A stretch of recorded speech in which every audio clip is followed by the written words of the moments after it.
Bom dia, boa tarde, boa noite. Roubei o jargão, roubei o bordão do Ricardo de novo. Tem que ser rápido aqui, Ricardo, senão a gente rouba o bordão. Brincadeiras à parte, muito bom dia para vocês. Estamos gravando ainda pela manhã da sexta-feira, sextou, sexta de carnaval. Lá, lá, lá, lá, lá, lá, lá, lá, lá, lá, lá, lá, lá, lá. E a gente está aqui trabalhando, né? Carnaval em alguns lugares já começou desde quarta-feira, essa quarta-feira que passou aqui, né? Na Bahia já tem bloco há 3 semanas. Exatamente. Já tem bloco há 3 semanas. Quem gosta que se divirta. Antes de tudo, desejo um ótimo carnaval para vocês, que a gente possa se divertir com prudência, tomar cuidado aí. A amizade não é amor e tem muita coisa que é falsa nessas épocas de carnaval. É bom a gente tomar cuidado. E mais uma vez aqui nas já tradicionais sexta-feiras, estamos eu aqui, Rodrigo Tismar Borges e Ricardo Richter, eu falando diretamente aqui do ensolarado Principado da Moca, Ricardo Richter direto de Porto Alegre. Eu queria agradecer mais uma vez o seu trabalho, Ricardo, e também agradecer aí todo mundo que está vendo os nossos vídeos, acompanhando o nosso trabalho. Estamos aqui tentando fazer o melhor para trazer boas informações concretas, sólidas, para que você possa tomar as suas decisões no mundo das criptomoedas e dos ativos digitais. E me diz aí, Ricardo, o que só você viu aí nos canos, assim, no plumbing do Bitcoin e das outras criptomoedas? Então, Rodrigo, estamos aí, mais um CryptoWrap, sexta-feira de carnaval, coisa boa, e é uma sexta-feira que tem muito Bitcoin acordando rico, né? Pelo que está acontecendo no mercado de Bitcoin e criptomoedas, a gente está vendo um pump bem grande, e eu fico muito feliz de ver esse pump, né? Até já vou botar na tela aqui nossos gráficos, vamos começar a brincadeira. Fico muito feliz de ver esse pump, porque a gente está vendo aí o Bitcoin oscilando na casa dos 47.400 dólares, né? Será que a gente vê 50 mil dólares até o final do dia? Ou até pós-carnaval? Vai ser carnaval, mas a blockchain não para, né, Rodrigo? A gente tem que lembrar disso aí, né? Então, os fluxos de capitais vêm e vão, a gente pode chegar lá na quarta-feira de cinzas aí com Bitcoin a 50 mil dólares, né? Tem essa chance. Hoje de manhã bateu 48. A gente tem essa chance, sim, de ver aí esse preço fazer mais uma elasticidade. Eu fico muito feliz, porque lá no dia 5 de fevereiro, há 4 dias atrás, eu até brinquei. Eu não gosto muito de ficar dando previsão assim, né? Bater, assim, ó, o preço é tanto, porque isso aí me parece muito assim, vamos dizer assim, aquela astrologia que não tem muito sentido, né? Eu vejo muito aqui a análise como uma previsão do tempo. A gente pode ver que vai chover, mas a gente não consegue precisar aonde que vai cair a primeira gota. Então, quando a pessoa quer falar assim, ó, o preço do Bitcoin vai dar, sim, ó, no centavo, é como se o cara da previsão do tempo tivesse adivinhando onde vai cair a primeira gota de chuva, Rodrigo. O cara está acertando no centavo. É difícil, né? Exatamente. Mas acertar a mosca já é difícil, acertar o toba da mosca é mais difícil ainda. Mais difícil ainda. Mas, pelas análises anteriores, quem estava acompanhando aqui na quarta-feira, a gente via alguns indícios de que o preço do Bitcoin poderia subir, poderia correr mais, tá?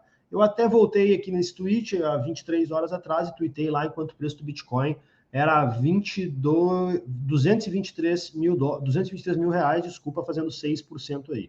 O preço correu um pouco mais agora, a gente estava vendo isso, tá? Já de uma maneira esperada, digamos assim, porque como a gente teve uma correção recente aí do preço para baixo, todos os indicadores, todos os investidores, o mercado inteiro fica naquele frenesi procurando qual é o fundo. Eu preciso acertar o fundo, eu quero comprar o fundo, sabe? Aquela coisa que a gente já conhece que o mercado é frenético.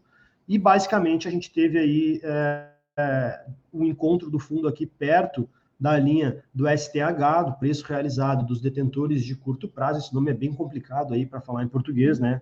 Preço realizado dos detentores de curto prazo. É mais fácil a gente chamar de STH, que é a linha rosa aqui no gráfico, tá?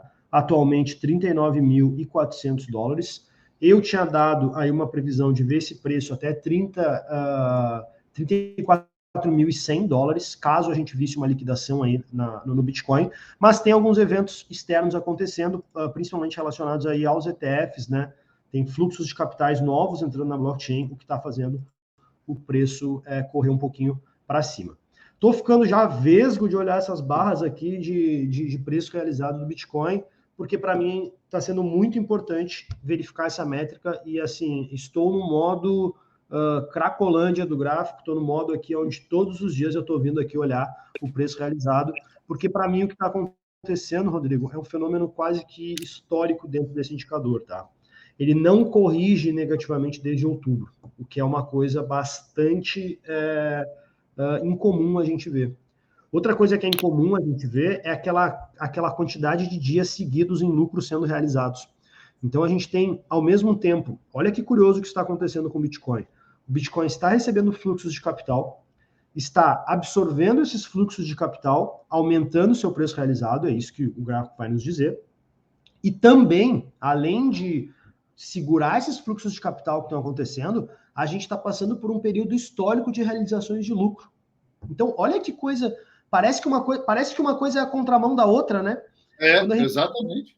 Quando a gente vê um ativo performando muito bem, realizando lucro, a gente entende que o capital vai esvaziando. Está acontecendo o contrário, né? Dentro do Bitcoin nesse caso.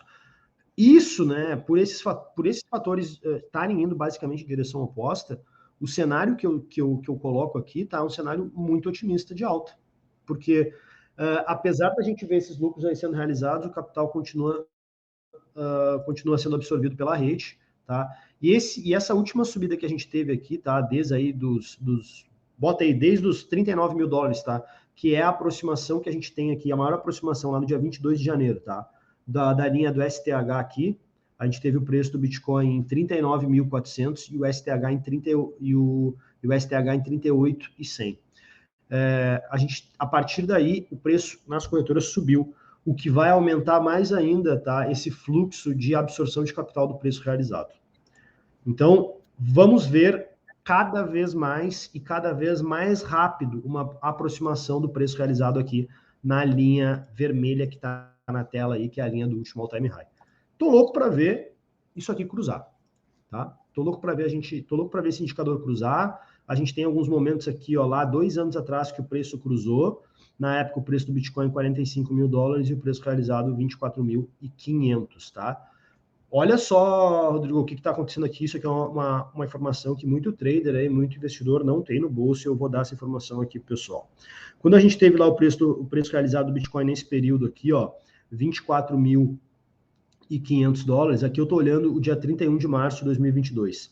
24.545 dólares. O all-time high do preço realizado é 24.590 dólares. Então tá ali. Esse all-time high, ele não foi atingido desde então. Naquela época, o preço do Bitcoin era 45.500 dólares, tá? A gente está com o preço do Bitcoin agora em 45 mil.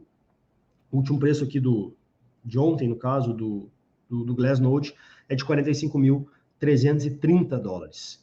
Então, estamos vendo aí, né, um momento onde a blockchain está absorvendo esses capitais e a gente pode iniciar uma buscada, né, uma descoberta de preços maiores atravessando essa linha vermelha. Lá atrás, quando a gente teve esse indicador, e é isso que eu preciso que os investidores prestem atenção, tá? A relação entre preço realizado lá atrás e preço de corretoras é diferente de hoje, porque lá atrás a gente não tinha esses fluxos de capitais de ETF entrando, por exemplo.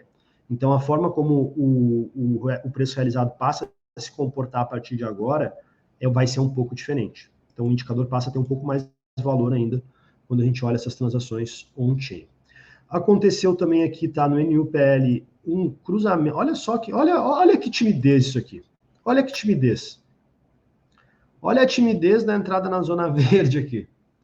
Então, de novo, tivemos o preço do Bitcoin subindo e aí o balanço entre lucros e prejuízos no Bitcoin se tornou positivo, mais ainda voltando lá, ganhando aquela força para a gente chegar na zona verde. Os últimos 3 meses a gente namorou aqui com a zona verde, mas não conseguiu ficar nela, acabou caindo novamente para a zona marrom e agora a gente viu mais uma perninha.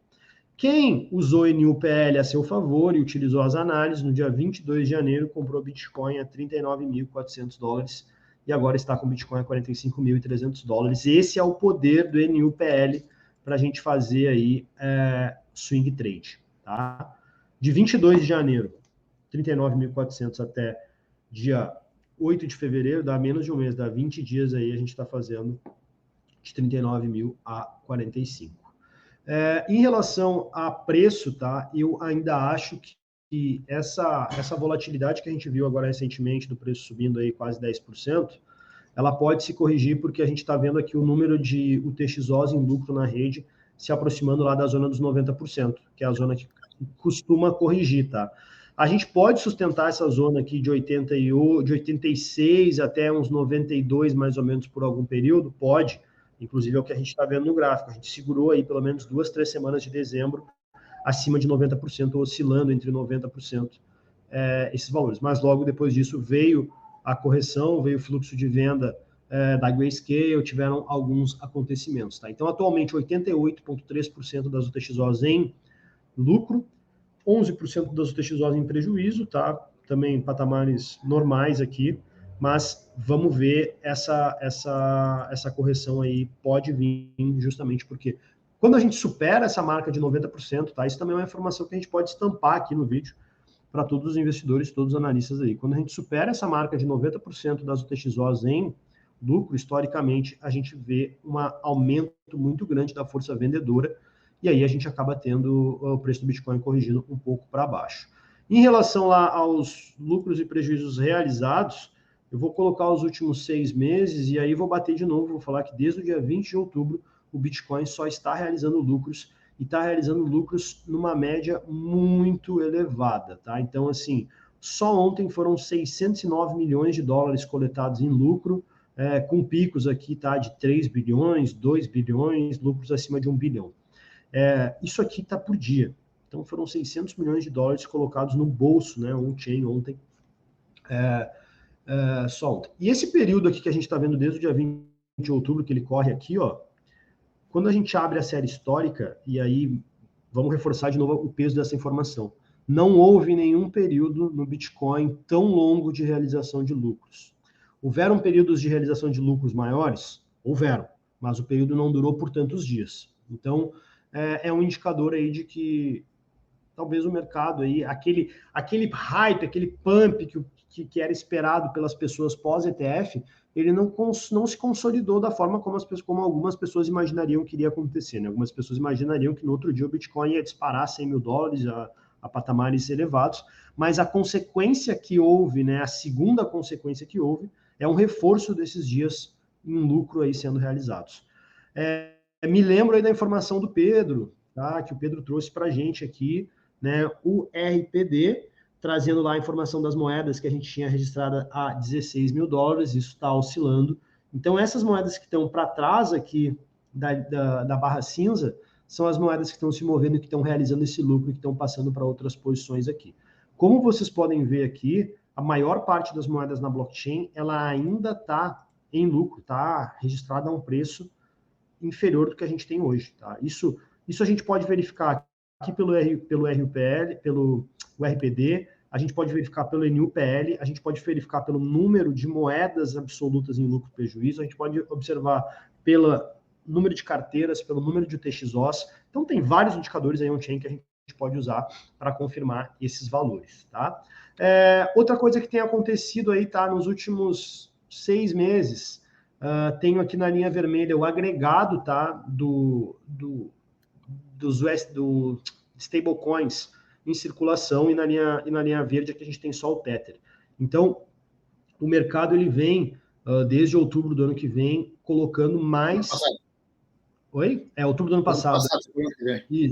Do ano passado, desculpa. Colocando aqui, aumentando, né, com mais força, com mais intensidade, esse aumento de fluxo de capital. Então, assim, o agregado lá no começo de outubro era de 83 bi, e hoje a gente tem um agregado de 96 bi. Então, 97, eu ia até citar isso, Ricardo, que da última vez que eu olhei, foi em 29 de janeiro, só naquela última semana, a Tether tinha emitido 13 bi de dólares em stablecoins, no caso o SDT, e o mais interessante, numa diversificação de protocolo, não só no Ethereum, mas no Tron, em outros protocolos também. A rede Tron, eu até trouxe na análise de quarta-feira, até deixo para o pessoal aí a recomendação, tá? Eu trouxe alguns dados on-chain da rede Tron. A rede Tron está apresentando uns dados bem interessantes aí pelo que diz respeito a crescimento da rede, tá? Número de usuários, volume de transações, São indicadores bem nativos, né, de blockchain que a gente precisa observar, e são indicadores que estão fazendo aí máximas históricas que não tinham feito até então. Então, mesmo num mercado não tão aquecido, a gente está vendo a Redstron aumentar bastante a sua usabilidade dentro dos usuários. Para o investidor aí de longo prazo, isso aí pode ser um bom indicativo, tá? Cara, eu gosto de Tron. Eu para fazer pagamentos, eu só uso o STT na Tron. Muito mais barato, muito mais rápido. E, pô, fazer em Ethereum agora em RC20 tá muito caro, cara. Muito caro. Muito caro mesmo, tá? Gosto também da Tron. Tem alguns outros protocolos ali que a gente pode trazer aqui passado o tempo. Tem algumas outras redes que eu estou observando, tá? Algumas redes são blockchains próprias, outras são RC20. Mas sempre que eu ver assim, alguma informação bastante expressiva como essa, eu vou trazer, tá? Eu evito trazer muitas informações de blockchains paralelas aqui, Rodrigo, porque quando a gente vai olhar os números absolutos, tá? Os números são muito pequenos. Então, vou dar exemplo, assim, tem transações que tem redes que tem 30 usuários ativos num dia, que tem 100 transações num dia. Então, para fins de análise, acaba que fica muito pequeno esse escopo de observação, né? É muito complicado. É mais fácil a gente olhar redes maiores que tem números mais sólidos aí, mais confirmados, tá? É mais interessante analisar o projeto como investimento em tecnologia no longo prazo, né? Exatamente. Claro que quando eu olho o gráfico e vejo, nossa, saiu de 5 para 30 usuários. Pô, isso é positivo, mas às vezes assim ainda são 30 pessoas, né? A gente quer ver aí 30 mil usuários, 30 milhões de usuários, como a gente vê aí em outras redes de internet. Porque quanto menos, até vou esticar um pouquinho esse assunto, porque assim, quando a gente fala para as pessoas que não tem muita noção disso, é que nem imaginar, sei lá, uma sala de cinema, uma palestra, entendeu? É muito mais fácil uma palestra de 30 pessoas se esvaziar, uma sala de cinema de 30 pessoas esvaziar, do que uma sala de cinema com 3 mil pessoas, com 30 mil pessoas, com 3 milhões de pessoas. Então, é muito mais fácil aquelas 30 pessoas se olharem e falarem, na verdade, vamos fazer outra coisa, gente, vamos fazer outro negócio, que isso aqui não tá legal. Então, é mais ou menos isso que pode acontecer, e isso aí acaba apresentando um indicador de maior risco para quem quer participar ativamente, aí, fazer investimentos dentro desse mercado. O Glassnode trouxe, tá, na sua avaliação semanal, e aí eu resolvi, esse gráfico aqui é o próprio gráfico deles, tá? Eles trouxeram aqui a tendência do Supply and Profit. Como a gente sempre fala de Supply and Profit aqui, o Glassnode separou um material especial sobre Supply and Profit. Ele está mostrando justamente, assim, tô com a série histórica aberta aqui, não tem muito que a gente possa analisar e extrair da série histórica. O que a gente pode ver é o seguinte, tá? A linha laranja, Supply and Profit do BTC, então os últimos 3 meses aí, olha o que aconteceu com o Supply and Profit. E aqui, aqui embaixo nas barrinhas verdes, tá? Nas menores a gente tem a tendência. Então aí, de novo, 90 dias de tendência de alta no Supply and Profit, tá?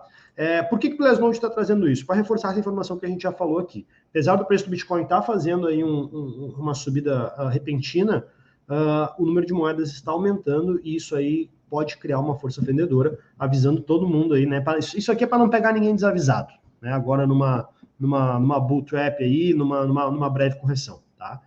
Para dizer assim, mas o preço do Bitcoin começou a subir, e aí agora eu comprei a 230 mil reais, a 47 mil dólares, e aí agora voltou para 42 mil dólares. Estamos correndo esse risco, tá? Estamos correndo esse risco porque... Eu só tenho um ponto a levar em consideração, que eu tenho feito essa análise, eu não sei se você olhou isso, Ricardo, tem muito Bitcoin saindo de corretora, cara.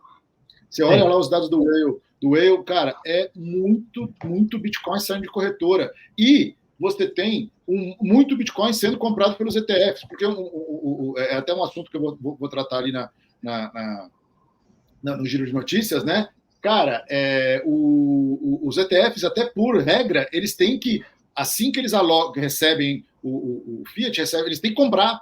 Então, tem muita gente já falando do supply squeeze aí, ou seja, vai faltar Bitcoin. Talvez essa tendência de alta possa se confirmar muito mais por uma escassez, por oferta, Sim. por uma questão de oferta mesmo, do que de força compradora. Se você olhar, e você acompanha aqui nos whales da vida aí, né? Eu estava até olhando agora para ver as últimas nas 24 horas. Cara, se você olhar aqui, cara, é Bitcoin saindo de corretora. Tá aqui, ó. 19 horas, 1.346 Bitcoins saindo da Coinbase para uma carteira própria. Cadê mais aqui? Ethereum pra caramba. Cara, 1.336. Cara, uma porrada de Bitcoin saindo das corretoras e indo para carteira. Ou seja, em teoria, são Bitcoins que vão estar fora do mercado. E tudo isso nas últimas 24 horas. Isso é uma informação bastante importante. Isso é uma informação bastante importante, até trazendo aqui, tá? Temos o menor valor, tá, de Bitcoins em corretoras nos últimos 5 anos, 11,9% do supply. Esse aqui é o indicador que a gente tem, tá? O percentual do balanço de Bitcoin nas corretoras. Queda livre no indicador, tá? Queda livre. A gente pode até jogar uma média móvel aqui de... MicroStrategy comprou mais 37 milhões de dólares em Bitcoin. Exato. E a gente pode olhar aqui, ó, queda livre no indicador, tá? Não tivemos aí valores tão baixos nesse indicador nos últimos 5 anos. Joguei uma média móvel aqui de 90 dias até para suavizar o gráfico. Queda livre nesse indicador, tá? Desde a quebra da FTX, tá? A gente tem aí esse indicador forçando cada vez mais para baixo. Outro indicador que é importante a gente dar uma olhada, tá? É esse aqui, ó. Como é que está o volume total nas corretoras, né? Então, ao mesmo tempo que eu estou tendo muito Bitcoin, né, saindo das corretoras, aqui o volume total, ó, ontem, menos 1.500 BTC. Mas também tem muito BTC sendo depositado. Então, ao mesmo tempo que tem BTC saindo, tem BTC sendo depositado. Quais são esses BTCs que estão sendo depositados, tá? Isso aqui até para deixar, eu conferi isso essa semana. Tem muito minerador vendendo BTC. Então, tem muito Bitcoin entrando lá, a gente pode até verificar aqui, ó, Miners Balance, tá? Que é o balanço nas carteiras dos mineradores. Eu imagino que assim como a gente está vendo uma baixa no balanço das corretoras, a gente vai ver uma queda aí nesse último mês nesse balanço das corretoras, tá? No balanço dos mineradores. Vamos ver aqui, 3 anos, 1 mês. Ó. Olha o que aconteceu aí no mês. Então, os caras estão fazendo caixa, né? Estão fazendo caixa, eles estão vendendo Bitcoin. Se a gente botar os últimos 5 anos aqui, o gráfico fica, olha lá, ó, o que acontece nos últimos 6 meses do gráfico, ó. Então, de 6 meses para cá, a linha branca é o preço, gente, tá? Olha aqui, ó, quando o preço passou aqui, ó, para 34.400, o balanço veio abaixo. Os caras estão fazendo caixa assim. Então, ao mesmo tempo... para investir em computing power para o halving, né? Somando aqui isso que a gente viu hoje, tá? O que eu quero mostrar aqui para as pessoas? Teve venda de Bitcoin por parte da Grayscale, está tendo venda, pelo menos aí, ó, desde lá de outubro, tá? Dos mineradores, e mesmo assim o preço realizado está subindo. Que no caso da Grayscale, cara, você tem saindo do fundo, né, cara, e indo para o ETF, né? Exatamente, assim, mas o poder de absorção do mercado, aí, o poder de absorção de capital da blockchain, ele está muito elevado, ele está muito grande, tá? O pessoal sempre fala, esse ciclo é diferente do outro, tá? Eu não gosto muito de observar aqueles ciclos de 4 anos, de correção, tá?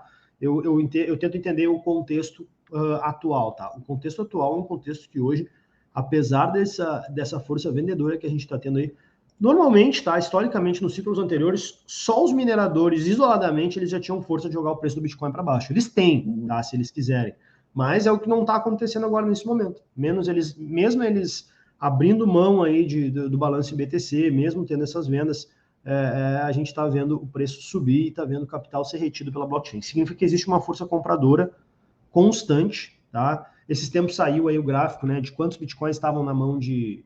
Uma imagem, na verdade, né? Dá para a gente chamar de gráfico, mas é uma imagem em quadrados, né? Tamanho da porção de bitcoin nos indivíduos, o tamanho nos ETFs, o tamanho nas instituições, e a maior porção dos bitcoins hoje está na mão de indivíduos.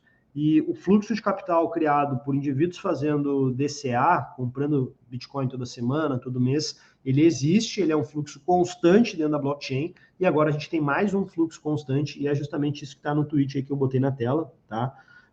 Que a Fidelity, por exemplo, ela colocou aí, recomendou, né, 1%, tá aqui, do seu produto aqui de risco baixo para médio, ou seja, já é um produto considerado conservador, quando eu vou fazer lá a minha análise de risco lá como investidor, eu só vou ter acesso a esse produto se a minha análise de risco considerar que eu sou um investidor conservador. Se eu colocar lá que eu sou suitability, né? Suitability, chama suitability esse serviço. Isso, esse serviço aí que as corretoras fazem, daria como, se desse qualquer coisa lá, além de conservador, eu já não teria acesso a esse produto. E eles Na verdade, são obrigadas a fazer, né? As corretoras são obrigadas a fazer por questão de compliance. Isso, por questão de compliance. Isso aqui saiu essa semana, é do dia 6 aí de fevereiro, e a gente está vendo aqui o ETF de Bitcoin da própria Fidelity já fazendo parte desse portfólio. Esse portfólio tem outros produtos, 1% só dele está sendo em Bitcoin. A consideração Mas isso, que eu... é coisa pra caramba, Ricardo. Não, isso é... Caramba. Isso é coisa pra caramba, Rodrigo, e eu até extrapolo assim o número, porque hoje se a gente for olhar em número absoluto de capital que esse 1% representa desses investidores conservadores, já é uma quantidade de capital enorme. Mas o que chama mais a minha atenção ainda, Rodrigo, é o seguinte, a gente tem a possibilidade dessa entrada de capital, mas é o futuro, tá? Quando uma Fidelity coloca esse posicionamento, ou então quando uma outra empresa, porque a Fidelity é uma player do mercado e agora a gente vai ver também os outros concorrentes da Fidelity também oferecendo esse tipo de serviço, esse tipo de produto, esse tipo de serviço. Até depois peço que tu complemente essa informação, porque esses produtos do mercado financeiro, né, quando a gente abre lá, eles são compostos por vários produtos diferentes e a gente tem composições nesses fundos aí, nesses ETFs. Então a gente vai ver Bitcoin participando de muitos produtos do mercado financeiro a partir daí. E eu acredito que isso crie um fluxo de capital que pode durar aí para sempre. Tá? Não vejo essas empresas, essas gestoras aí, essas grandes gestoras, voltar atrás dessa posição de 1%, dizer, olha, agora a gente vai diminuir essa posição, até porque o mundo balançou ontem, tá? O mundo balançou ontem com a entrevista do Vladimir Putin. Até gostaria de comentar em outro vídeo aqui o que ele falou sobre o débito, né, de 33 trilhões do Tesouro Americano. É muito curioso, né, ver aí o Putin comentando isso, porque também ele veio falar aí, Rodrigo, o que a gente como Bitcoiner vem falando há muitos anos, né? O uso do dólar como uma arma de dissuasão, como uma arma de persuasão, como imprimir dinheiros, né? É muito fácil a gente chegar num país e falar, olha, senta comigo aqui na mesa, que a gente vai negociar aqui, ou é dólar ou eu mando a marinha, né? Então, hoje em dia, a gente sabe que os Estados Unidos têm uma impressão de capital aí muito grande, principalmente quando a gente fala desses países aí de Oriente Médio. O americano tem o poder supremo de levar a impressora dentro do navio de dólares e chamar o cara para conversar lá do outro lado e falar, cara, tá aqui a impressora de dólar. E mais do que essa questão de o dólar ser lastreado por porta-aviões e tudo mais, faz parte também, cara, mas eu acho que, tendo uma visão um pouco mais pragmática, a questão é que desde de Ribbentrop, lá do acordo, cara, você tem um privilégio exacerbado, como o próprio ministro francês falou lá. Quando o dólar virou padrão de preços do mundo, entendeu? Você tem uma demanda... Então, assim, eu acho que isso vai mudar, eu acho que é uma tendência, mas não quer dizer que em 5, 10 anos, talvez os meus netos vejam uma outra moeda competindo com o dólar, entendeu? E, não, o iene chinês. Não vai ter o iene chinês, os caras estão com problema para caralho lá, a economia deles está desarrumada, não vai. Então, assim, a economia americana e o padrão dólar de preços é muito forte, muito resiliente, cara. Assim, a gente, como libertário, gostaria de ter outras opções, ou mesmo que fosse algo um pouco mais descentralizado, vamos chamar assim, usando uma palavra nossa. Mas a gente tem que lidar com a realidade, né? Eu escutei uma crítica dos liberais aos liberais, tá? E é aquela crítica que a gente tem que, usando aí o jargão popular, né? Quando um burro fala, os outros abaixam as orelhas, né? Então, é uma crítica que a gente tem que... O Milei teve a proposta de dolarizar a economia americana, né? A economia argentina para o dólar americano, né? Por outro lado, isso é abrir mão da soberania nacional, né? Então, existe aí também... A política monetária, né? A política monetária, porque, na verdade, assim, no momento que a gente se dá conta de que, através do padrão monetário, os governantes têm a capacidade de controlar o trabalho, o tempo, a economia de recursos das pessoas, quando a gente tem um país aí, a gente abre mão da nossa moeda, a gente abre mão desse poder soberano. E aí, mesmo, né, e aí fazer um alerta, mesmo o próprio Bitcoin, o que foi feito em El Salvador, a gente também pode dizer que mesmo a gente sendo Bitcoin, mesmo a gente tendo, houve sim uma abertura da soberania. Porque quem escuta falar agora da moeda de El Salvador? Eu discordo de você. Eu acho que se fosse pensar por um experimento libertário, El Salvador foi muito mais libertário. Ela não aboliu a moeda dela. E é o que eu acho, e o Urich fala muito bem disso. Cara, como é que você pode ser libertário impondo a moeda A ou a moeda B? Ah, Né? sim, não existe. E eu acho que o Caputo, que é o ministro da Economia da Argentina, fala isso também, de uma forma muito própria. Eu acho o seguinte: é mais importante você dar a liberdade para que o povo use a moeda que ele quiser, e aí pode acontecer de você perder a sua moeda? Pode, mas isso aconteceria naturalmente, entendeu? Com os prós e contras disso. Por quê? Porque hoje pode ser dólar, amanhã pode ser ouro, depois pode ser Bitcoin. Então, assim, se você quer realmente, na minha modesta opinião, como dizia Hayek, né? Cara, deixa o povo escolher com quem. Se o cara quiser trocar carne por um punhado de conchas, como era antigamente, beleza. Privatizar o dinheiro, tirar o dinheiro estatal, e para privatizar você tem que dar escolha. Claro que, cara, isso nunca foi tentado. Eu acho que o fato da Argentina ter mudado e ter permitido a celebração de contratos em qualquer moeda, inclusive Bitcoin, é muito legal. É um caminho nisso, é uma experiência. É um caminho sem volta, talvez, né? E o povo que vai escolher, cara. Eu acho que é isso que é bom da gente pensar. Isso é extremamente importante, Rodrigo. Eu acho que quanto mais a gente tiver a adoção de Bitcoin acontecendo, é ótima, né? O caso da Argentina ainda aí relacionado com o Putin deixou muito claro, né, que para ele é óbvio, para ele é evidente que o dólar foi uma ferramenta de política externa, né, americana aplicada, e isso foi um erro estratégico dos americanos, né, porque os próprios aliados dos Estados Unidos estão reduzindo suas reservas em dólar, tendo em vista as notícias de inflação dos Estados Unidos. E ficou claro também que, como aí corroborando o que tu disseste, né, a gente talvez não veja isso nos próximos 5 anos, mas o Ocidente, as forças ocidentais, os países ocidentais, a partir de agora, né, ou já faz um tempo que eles estão fazendo isso, eles vão fazer força, sim, para quebrar o sistema do petrodólar, né, para empurrar o petrodólar aí lenha abaixo. Isso para eles é bom, porque, de novo, entrega o poder da soberania das moedas nacionais que eles têm aí para poder negociar a commodity.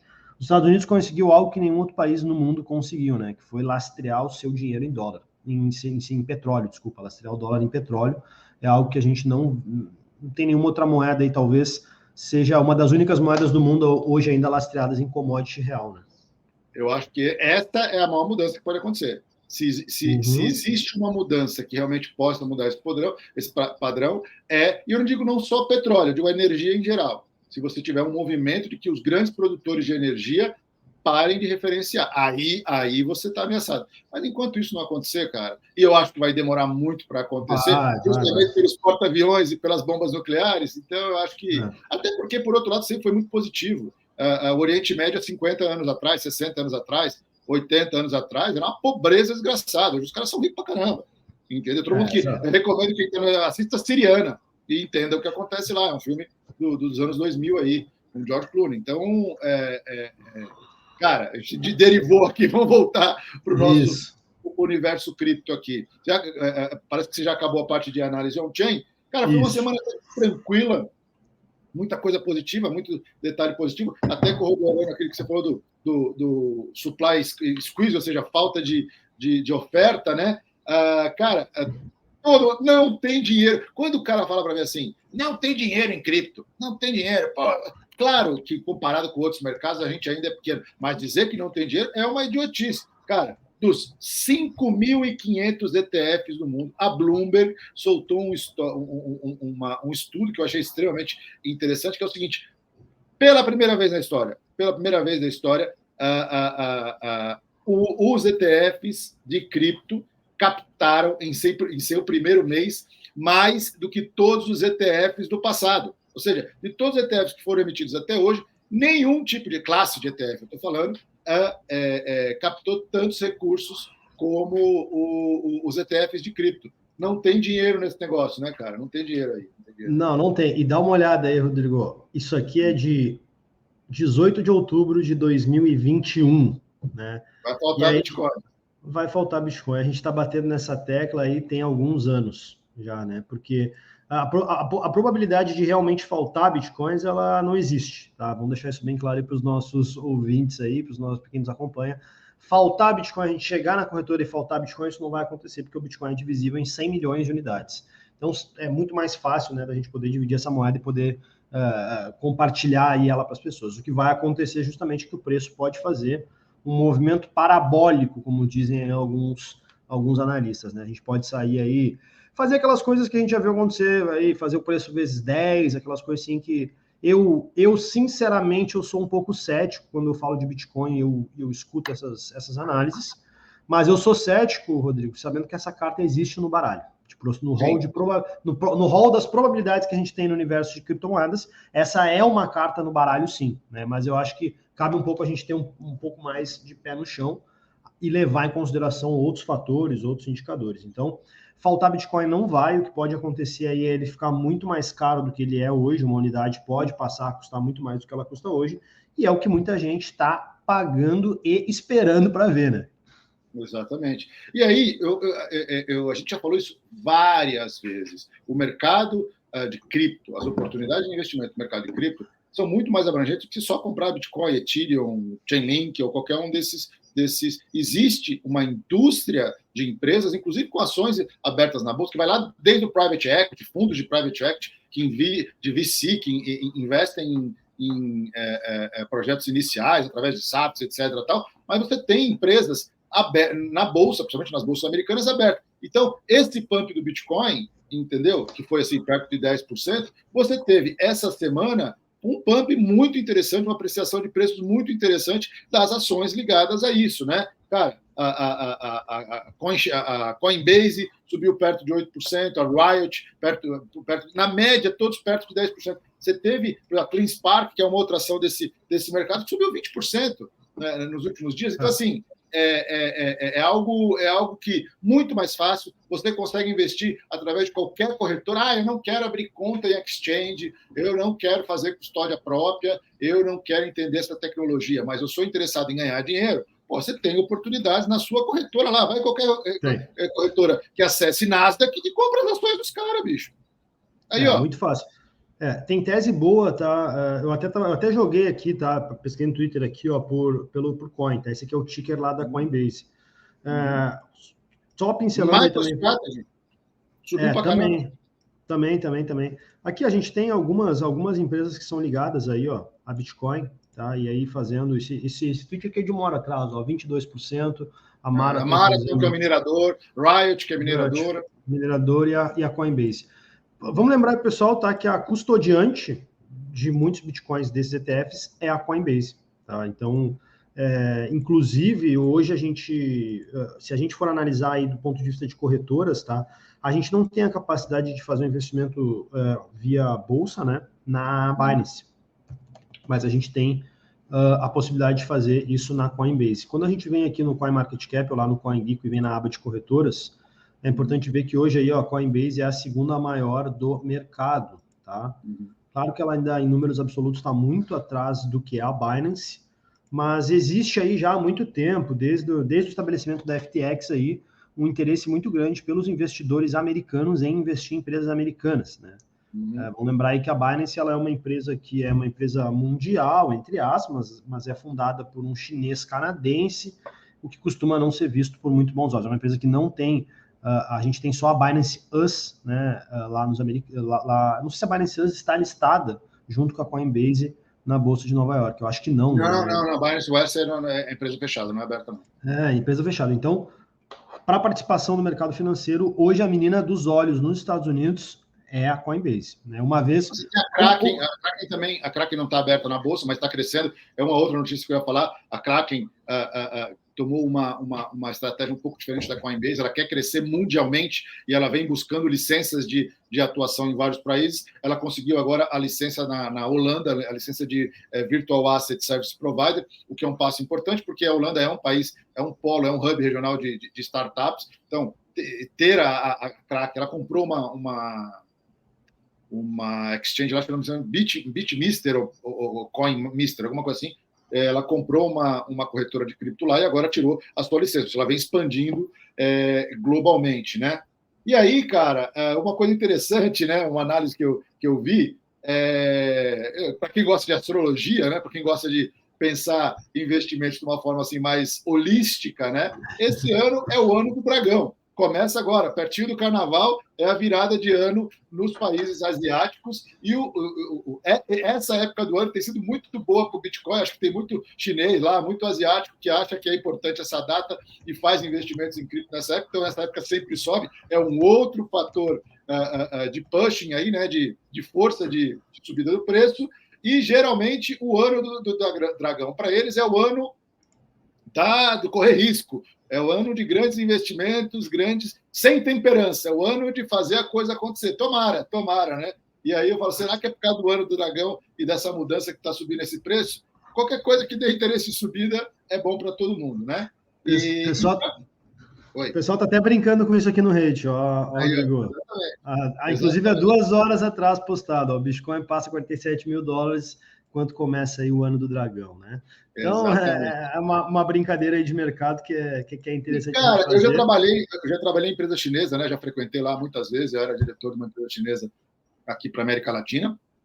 E, cara, eles levam isso aí a sério, cara, não é só bobagem, não. Eles levam esse negócio a sério. Isso aí, e do ponto de vista aqui de Bitcoin, de Realized Price, tá?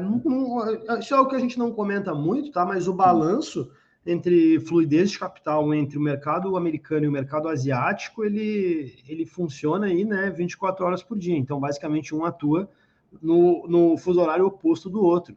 Então, esses pumps que a gente vê aí na madrugada do Bitcoin, que a gente viu no dia de hoje, ele é muito influenciado pelo mercado asiático. Para quem não sabe, o mercado asiático ainda é mais de 50% do mercado cripto, viu? Só a China é 30 e pouco, né? Eu até fiz um post essa semana falando em relação a essa questão todo mundo, a Bitcoin, cripto foi banido na China. Cara, não acredita na mídia. Olha lá, o mercado continua... banido na China significa muitas coisas, né? Então, assim, é interessante a gente analisar, como eu disse lá, don't trust, verify, entendeu? O mercado de cripto na China está bombando. A única coisa que eles realmente tiraram foi a questão dos mineradores para o consumo de energia, que eles têm um problema de energia lá. Mas fora isso, o trade ainda está acontecendo pra caramba, e como o chinês, o meu como brasileiro, dá um jeitinho e faz negócios fora de lá. E indo para o macro, já para o nosso final, para o nosso ouvinte ficar esperto, agora para a semana que vem, a gente tem segunda-feira fala do nosso querido Jeremias Powell, falando na segunda-feira. É importante a gente olhar, porque ele pode dar uma indicação em relação à taxa de juros e tudo mais. E na quinta-feira, tem o PMI de serviços também, que vai sair, e que é importante porque é um indicador de inflação que pode indicar uma manutenção dos juros por mais tempo, e isso impacta nos ativos de risco, inclusive as criptos. E na quinta-feira a gente tem o número de seguros-desempregos aí dos últimos dias, dos últimos 15 dias, da última semana, que é muito importante também, porque também indica o quão quente está a economia, e isso pode impactar na decisão de juros, o que é importante para todo o mercado de ativos de risco. Meu caro Ricardo, da minha parte era isso.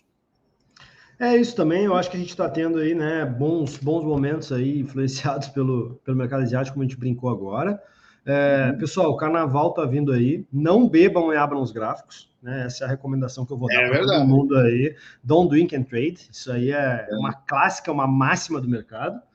E não é porque a gente está em feriado de carnaval que a volatilidade vai também tirar férias, tá? A volatilidade ela pode continuar presente aí no mercado, principalmente por esses motivos que a gente está falando. Olha, Bitcoin e criptomoedas são ativos que funcionam 24 horas por dia, 7 dias na semana. O mercado asiático está bombando. Então, assim, apesar do brasileiro aí sair de carnaval, o mundo continua girando e as coisas vão continuar acontecendo. Eu espero volatilidade, tá? Nesse feriado aí, Rodrigo. Tem um feriadão grande na semana que vem lá, que é o feriado do Ano Novo Chinês. Eles param quase uma semana. E aí é o que a gente sempre diz, né? Curta, aproveite, ajuste seus stops e, como o Ricardo falou, nada de abrir o gráfico depois de tomar as canjibrinas. Exatamente, você não pode dirigir e beber, você também não pode abrir beber e abrir a corretora, né? Mais ou menos a mesma coisa, é isso aí. Se for para beber, vai para a praia, fica em casa, faz um churrasco aí, fica longe dos gráficos, fica longe do carro, que vai dar tudo certo. E se está com medo de o teu celular roubado, tira o aplicativo da corretora do celular, do banco, da corretora, ou leva o celular do ladrão, né? Que infelizmente a gente tem que ter aqui no Brasil. Exatamente, né? Nada de ficar andando com a carteira aí com 10 mil bitcoins aí em bloquinho de carnaval. É isso aí. Gente, bom carnaval para vocês. Aproveite muito, aproveite Ricardo. Vai estar com a gatinha esse final de semana que você já me falou. Aproveite com ela. A gatinha que eu estou falando, gente, é a filha do Ricardo. Não ache que ele vai ter muita diversão além de ficar com a filha, que é uma grande diversão também. Vamos montar blocos, né? Vamos minerar blocos aqui de Lego, não são blocos de Bitcoin, mas são blocos da mesma maneira. E assim a gente já vai passando um pouquinho do conhecimento, né, de como são os blocos. Como sempre, esse carnaval eu terei um tremendo interesse nos blocos, mas não vai ser o de carnaval, não vão ser os de carnaval. É isso aí, né? Então tá, Rodrigão, é isso aí. Valeu todo mundo. Obrigadão por mais um vídeo aí. Tchau, tchau.